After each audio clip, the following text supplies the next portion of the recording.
Hello everyone, welcome to the Agroforestry Power Ladies Uganda. Ladies on the lead to promote regenerative agroforestry. We are the Agroforestry Power Ladies, as you can see, and we have an incredible lady, Amidi Stars. I think you can see her, and she's the mother of Power Ladies. Today we've decided to host her to have a conversation with our mother.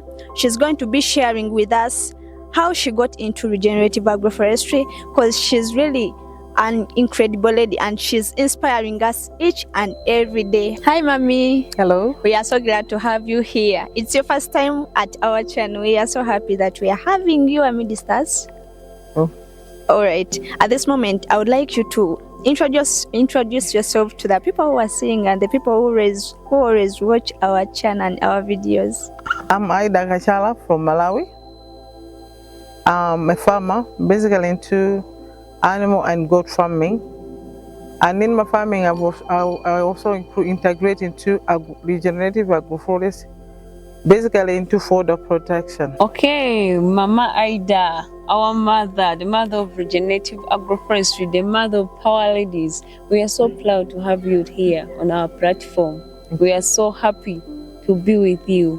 So could you please just tell us, how did you get to know about regenerative agroforestry and what inspired you to go in this journey?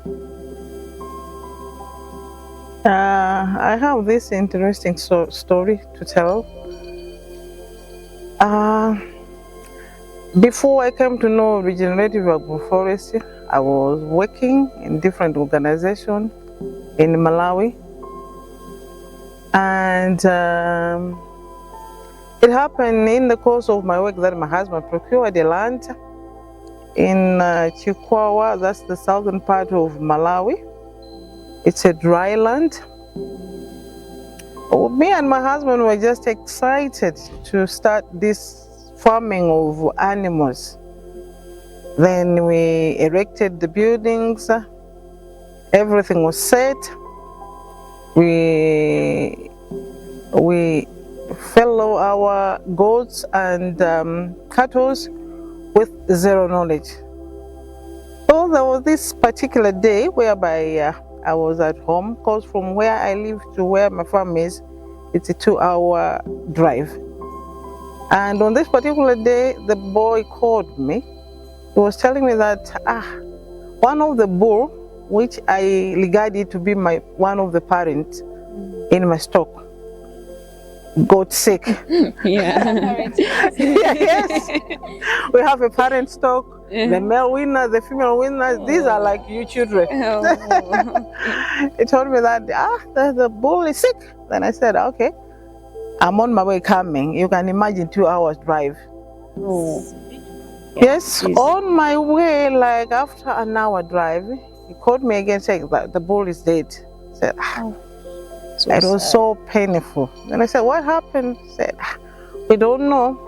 Then I just buried the bull. Then it's when I decided what to do, because we were just raising this cattle with zero knowledge at all.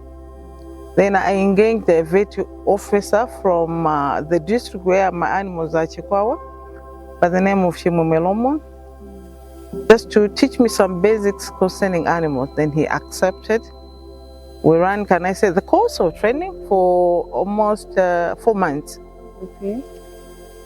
In the course of training, he advised me to plant fodder, like Napier, Brachalia, Mombasa.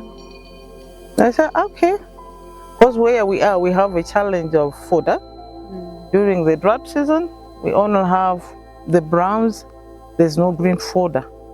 The green fodder is good for the animals because it provides them with soluble vitamins. So we are having a challenge of getting the green fodder far away from our farm. Then I bought the idea, and I farmed my Napier on an acre of land. It was 1 acre of land. During the first harvest, it was just okay, we harvested. But in the course, we noted that the resprouting wasn't all that fine. Still, we were running short of green fodder. Then I was frustrated because the project wasn't performing as I was thinking. And it was like, I can see the failed project.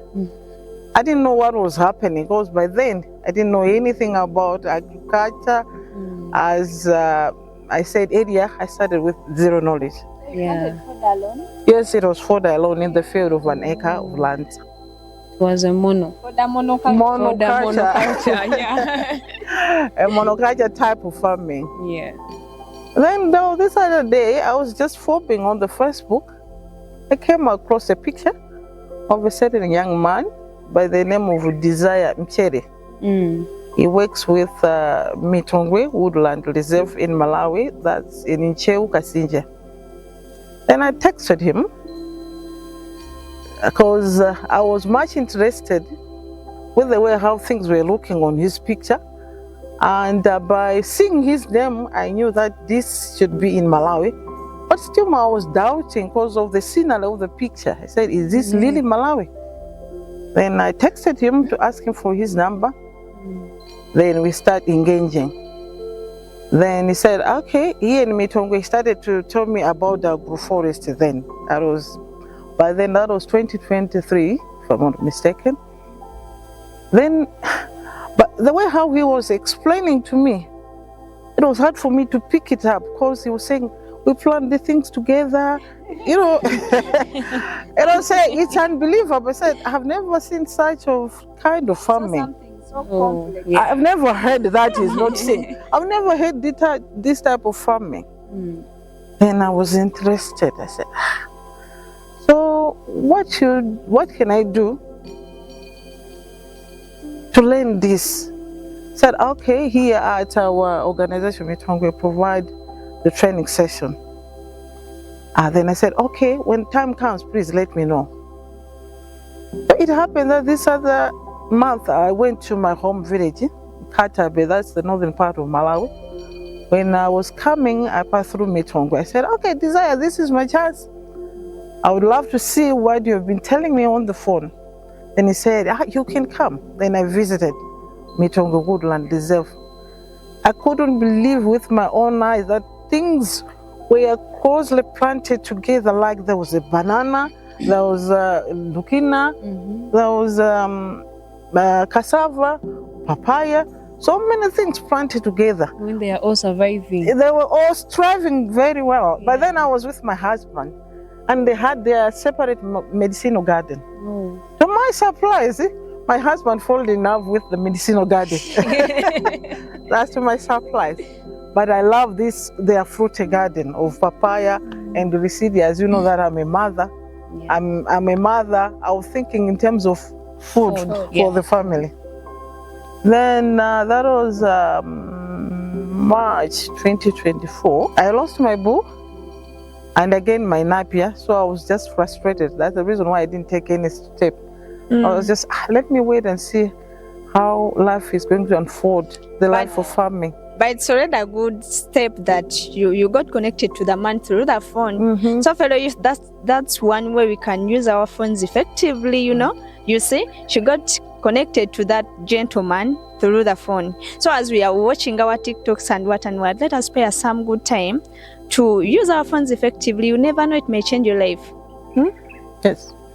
Yes, mommy, go on. We are enjoying the story. Thank you. Then Desire, yeah, that was May 2024. They were doing some regenerative agroforest at Mitongwe Woodland Reserve in Ncheu. Then I went there to attend the training. It was a six-day training.